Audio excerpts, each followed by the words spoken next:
Welcome to Page 1, brought to you by the Robinson Public Library District. We have locations in Robinson, Oblong, Flat Rock, and Hudsonville, Illinois.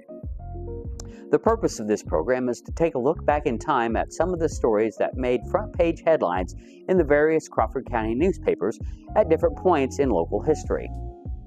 This episode features a look back at the week of June 15, 1997. But before we get started with our journey back in time, I'd like to mention that every story that we cover today, in addition to other news from the publications mentioned, can be found on our website at robinsonpubliclibrary.com, and I'll be sure to repeat that web address again at the end of the program. So all of our articles in this episode come from the Robinson Daily News. We lead off this episode with a story from the front page of the Wednesday, June 18th edition, and the first headline reads, Stevenson saves man's life at wild Tennessee event. So the lead paragraph notes that a Robinson man is credited with saving the life of a Tennessee man injured by a wild horse. That man was Randall Stevenson, then a correctional sergeant at the Wabash Correctional Institution. Stevenson was hailed as a hero after racing to the aid of the injured man, Biz Baumgartner, a wrangler for the Wild Horse and Burro Adoption and Holding Facility. According to the article, Baumgartner was herding some sick animals at the facility into a holding pen when a 2-year-old horse became panicked and charged a metal gate. The action resulted in Baumgartner being knocked against a wall, and as a result of the blow, the wrangler was not breathing or showed any signs of movement. He had suffered severe facial injuries that caused his air passage to clog with the resulting blood. Stevenson, who had extensive first aid training, immediately hurried to Baumgartner's side and cleared the victim's airway and began rescue breathing. The Oblong native was quoted as saying, "All I could think about was that's somebody's kid."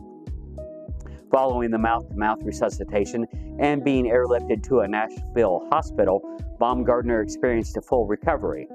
Following the accident, Stevenson received cards and letters from Baumgartner's family, most notably his 3 children, ages 3, 6, and 9 at the time. On one card was inscribed, "Thank you for saving my daddy." Now, that's a real feel-good story and an important reminder that we should all consider becoming CPR certified.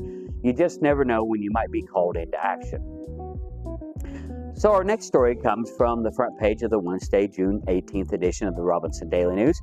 And this headline reads, Arbagius keeps job at LTC for 2 more years. The sentence-long opening paragraph proudly proclaimed, Dr. A is here to stay. The Illinois Eastern Community Colleges Board voted on Tuesday, June 17th, to renew Dr. John Arbagies' contract as president of Lincoln Trail College for another 2 years. Arbagies took over as LTC's president 2 years earlier. He would remain in that role, being succeeded by Carl Heilman in July 2003. The article also mentioned the spend approval of $400,000 on air conditioning systems at LTC and also sister school Wabash Community College in Mount Carmel, as well as the instruction of a new outreach center in Flora for Frontier Community College.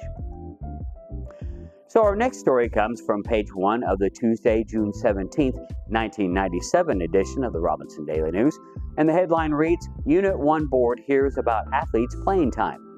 The board heard from the public about equal playing time for young athletes, which I might mention is an age-old issue among parents and family members of school-age student athletes. So one concerned citizen requested that the board talk to the coaches because certain students involved in grade school athletics are getting hundreds of minutes of playing time and others who meet all the requirements are getting 0 minutes. I was a 5th grade coach once, high school principal Guy Rumler said, and I tried it both ways. If you play everybody, there are those who get mad when you don't win, and if you play a few and win, everybody else gets mad, so you can't make everyone happy. Isn't that the truth? So our last story today is a little loony, but it had the post office's stamp of approval and many in the county hopping with excitement, so I thought it was worth mentioning. The story comes from the front page of the Thursday, June 19th Robinson Daily News, and the headline reads, Everybody's buying into the Bugs postal craze.